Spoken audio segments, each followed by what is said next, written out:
Hello everyone, welcome back to the DVD series. My name is Adam, and in today's episode we're going to be talking all about the DVD players of the DVD format. We're going to be taking a look at the very first DVD players that were released all the way back in 1996 in both Japan, America and the UK. We're going to be talking about some of the very best DVD players that you might want to source and the very worst that you want to avoid.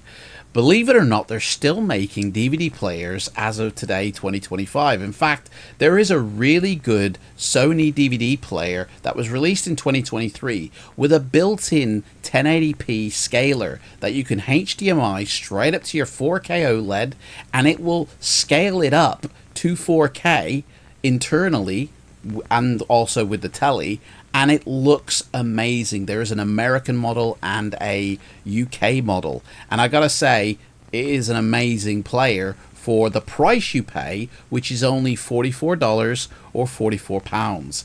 It's so cheap, and yet it does so much. But DVD players, there have been hundreds or thousands and thousands, maybe hundreds of thousands, who knows, of players released since 1996. There are too many to name them all. We're not going to do that. We're just going to go through some notable mentions, and I've had to make a list of players and models because there are so many to mention. I'm going to talk about the very first DVD player that I purchased, and we're going to talk about where DVD players can be found, because believe it or not, ever since the launch of DVD back in 1996, the DVD drive, as it were, has been put into almost everything. And again, I've had to make a list because there's so many devices that play DVD. In fact, the DVD format has the most players released of any home media format overall. There's way more DVD players than VHS players, Blu-ray players, 4K players. They were put into everything. And DVD itself is still, as of 2025, the #1 best-selling format. The sales figures speaks for themselves. Say what you will about DVD, but the numbers don't lie. It takes over half the market share of home media sales still. And like I said, they're still making players, but where can you find the DVD players? Before we get into the history of the releases, let me just go through the list of some of the ways you can watch a DVD film. And we are talking about DVD films, although there are specific DVD audio players and drives in PCs, but you can get obviously a standalone DVD player. You can even get a 200 disc changer DVD player. You can get a home theater package with speakers and a DVD player, as well as a DVD and amplifier in one setup package. It's absolutely crazy. There are portable DVD players that you can put into your car, as well as DVD players on a plane or a cruise ship. Even in hospitals, there have been portable screens with the ability to play DVD. Obviously, games consoles, the famous PS2, is one of the first ones that adopted the DVD format, as well as having a TV, both CRT and LCD, with the ability of having a built-in DVD drive. Obviously on your PC you've got the DVD-ROM that was built within it, but also a portable external one as well on notebooks, Macs, literally everywhere. You even have a DVD player in a Blu-ray player or even a 4K player. There are DVD recorders, as well as combi players like a VHS and DVD player or a Laserdisc and DVD player. You can even have a recordable DVD where it records it straight to disc. There have been DVD players in toys built into, merchandise things like the Terminator head endoskeleton. There have been DVD players that are very small, pocket size, smaller than a portable one. We're talking like micro size. There has been some very strange, weird DVD players as well. And it seems like everyone, was making a DVD player. Even companies that aren't even anything to do with film or movies made a DVD player. Memorex, who are more famous for their magnetic tape, releases of cassettes or VHSs, they made a DVD player. Boss, the speaker sort of company who is famous in the audio world, made a DVD player. Sky, who is a broadcasting company, even made a DVD player. As well as DVD players which don't have a brand, it literally just says DVD on it. It's like everybody jumped on the bandwagon because it was that popular back in the day. But let's go through the DVD players. So the very first DVD player that was ever released was in Japan, November of 1996, and it was one of the 17 companies that actually helped create the DVD format, Toshiba. They released their SD 3000 model. Now, this sold just over 100,000 units in just a few months and became highly successful. I dare say as well it was exported out to countries like America, the UK, to those who wanted to, utilize the DVD format before it even launched in their own country. Now, Japan was very strange in their DVD player because it was a PAL player. The format was PAL, whereas previously on Laserdisc, they had the NTSC system running. But for DVD, for whatever reason, they changed it to PAL. So if you get a DVD from Japan, you can actually play it in the UK PAL players. Now, it took a while for it to migrate out to North America, which is where it was released next. It was due to release in March the following year, 1997. But sadly, with the conversion to NTSC and the copyright protection system under threat, it was actually delayed until August 1997, when Sony was able to release their very first North American NTSC DVD player, the DVP 57000. A really nice player, sold over 500,000 units within just a few months, meaning there was about 40 to 50% market share already just after launch in North America, and DVD was taken off. But again, it would take a while for it to filter to the UK. It was March 1998, a full 12 months later, that we finally got our first batch of DVD players. Now, there is no single DVD player that was released in the UK. There was just a few. There was a Panasonic A10SU model and a Thompson DT something model number, and I forget the model number of that one. But these were some of the very first ones released in the UK. Now, I remember getting my very first DVD player.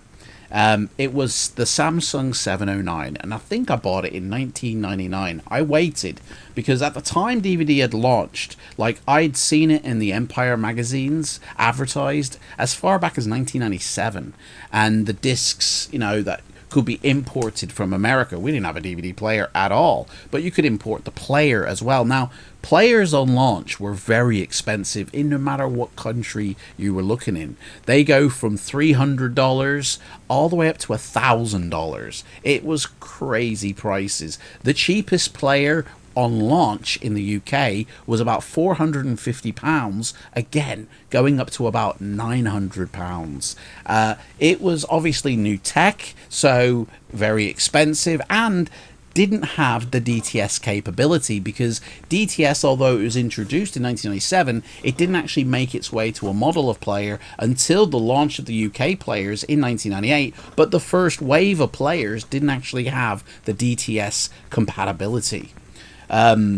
I waited a year. I had a large VHS collection at the time, 300 or 400 titles strong. So I wasn't willing to, pay about £500-600. I did have a job, but I just didn't have that money to drop on a single player, costing about £600. So I waited a year, and the Samsung 709 came out. Now, one of the things that was very popular in the early days of DVD, when they were releasing NTSC only players or PAL only players, Region 1, Region 2, whatever, people found the way to mod these players or chip them by integrating extra hardware, and the ability to play any region on that single DVD player, no matter where you lived in the world. Now, this was a massive thing in the UK. I don't know how it was in America, but in the UK, this was a very big thing, because early title releases, like say Dante's Peak in America, was a collector's edition, and it had director's commentaries, behind the scenes making of, deleted scenes, trailers, a really nice package. But when it released in the UK, we only got a theatrical trailer. We missed out on loads of titles having all these extra features when they first launched in the UK compared to when they first launched in the USA. And it seems that the best titles to buy at the early days of DVD, up until about 2001, were imports from America. And so chipping your player to play multi-region discs was the new thing to do. And companies would, chip it, only take like about an hour, and then it would play any disc. And importing from America really was a big thing. Now, before I even got my Samsung 709, I was buying DVDs from like a local dude who had a little magazine put through me letterbox, and I would flick through. It was like a yellow book, and I would flick through. And I remember my very first DVD was the Jerry Maguire Columbia TriStar release, bare bones disc, single layer probably, just the film, and I also bought Con Air as well. About a few months later, just before I got my player, when I saw how good the North American discs were, I tested the water and I bought The Mummy on Region 1 DVD. Now, it had only been in the cinema for a couple of months in the UK, but I had it here on DVD. And the main reason I did that is because I heard that the 709, you could, with a remote control, hack it to play any region. So I didn't have to go get it chipped. I'd be able to use a Pioneer remote, which I had to order as well, and after a couple of key presses, it would unlock as a multi-region player. Now, the big draw for the Samsung 709, as well as the button hack, was the fact that it was only £249, the cheapest player at the time, and I was then hooked. Straight away, I'm going, yes, I'm buying that player. And I think it was late September 1999, I went to the marketplace locally where I bought my PlayStation 1, and I buy all my games from him. And I said, here you go, give me what you can. And he gave me about 280 quid. And I was like, that's all I need. And I went straight to MVC or MCV. It was a retailer. I don't think they're going anymore. And they had only a few players left, and I purchased my Samsung 709. Honestly, it's such a nice little player. It was actually rated quite highly in the DVD Review magazine. I think it got something like a 9 out of 10 review. And we're also going to go through a couple of 10 out of 10 reviews from DVD Review in the DVD players in a moment. But that Samsung 709 was a really good player. And as soon as I put it into my CRT, I got my Pioneer remote that I'd already bought. I got The Mummy, and I region hacked it. And I could play The Mummy Region 1 on my player, and I was just like loving it. I had Con Air, I had Jerry Maguire, and eventually a couple of years later or a year later I went out and bought Titanic as my third or fourth DVD, and I was away. That was it. I was collecting DVD titles from that point on. But that was my very first player and my memories of it. But what are the best and worst players to get? Well, I mean, like, there's been so many DVD. This is just a small sample of players released in the first 2 to 3 years. And there are over 50 players listed here. Some of them are the VR players that you put on, that you watch. Some of them are a home theater DVD player, recordable DVD player, and yeah, honestly, there's just been so many. But the ones that the DVD review magazine reviewed as being 10 out of 10, so these are like the best ones to get. And I will say that Sony player that you can pick up off Amazon, I highly recommend that one. That one is a top tier player, and will scale your DVDs to a 4K display beautifully. I've seen it in action, and it's legitly good, and it's so cheap.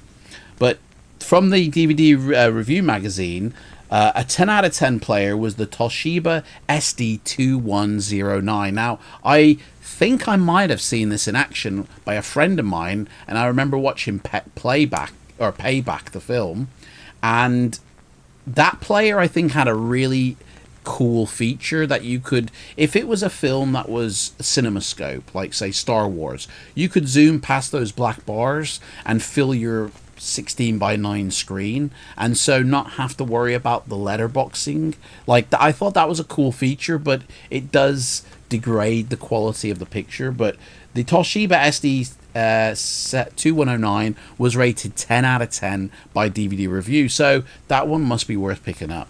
Another one, which is one of my favorites, and this one I really do think is worth picking up, is the Denon DVD 5000. I mean, this one just looks like money. It looks absolutely beautiful and has the ability to upscale the color space to 10-bit, which is the same color space as Blu-ray.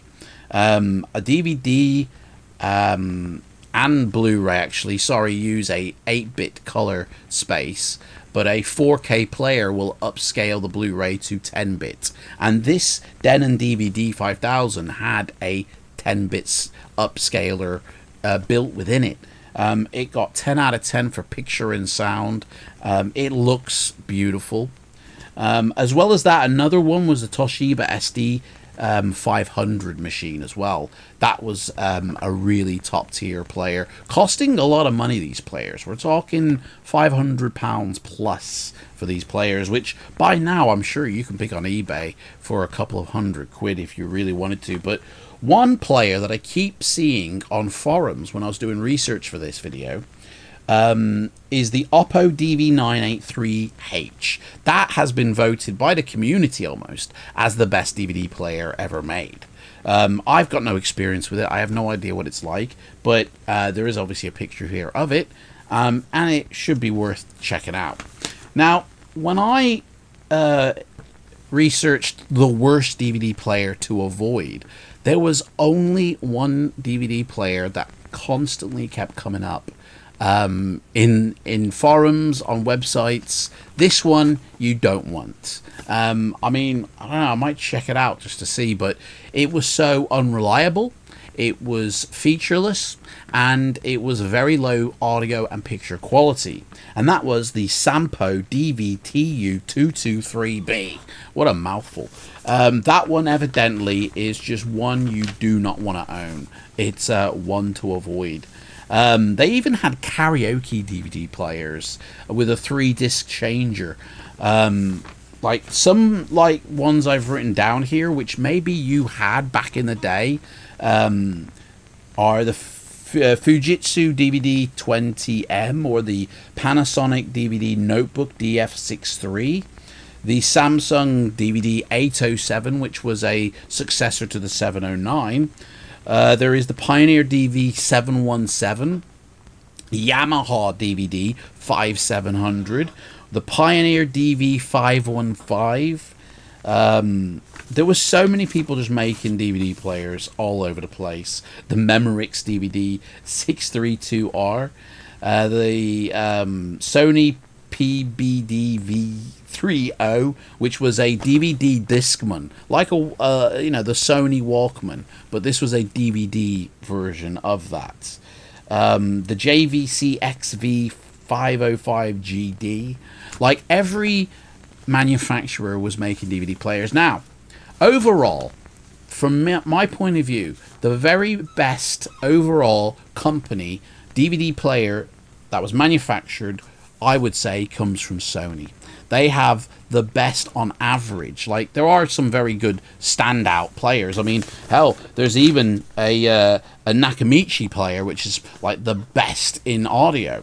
So that must be a good one. Even Apple MacBook, you could have DVD on. But, like, you had Sony, Toshiba, Samsung, Pioneer, Panasonic, like, so many different companies making DVD players. I have always found that Sony has overall on average been the best make to find. And I'm sure that Sony, the one that they released back in 2023, is like a really good one to get. In fact, I might even get it to test it out. But see, the thing is, I have a 4K Blu-ray player, which is from Panasonic, and its internal DVD drive upscaler is absolutely perfect. It upscales and changes the color space as well. So I'm not really sure I need that Sony, one. Maybe I'll get the Region 1 version to upgrade my Sony one that I use, so it upgrades a little bit better. But other than that, I'm really happy with the DVD players I own. The Sony DVP N something I have, and like I said, the Panasonic Blu-ray 4K player with DVD player built in.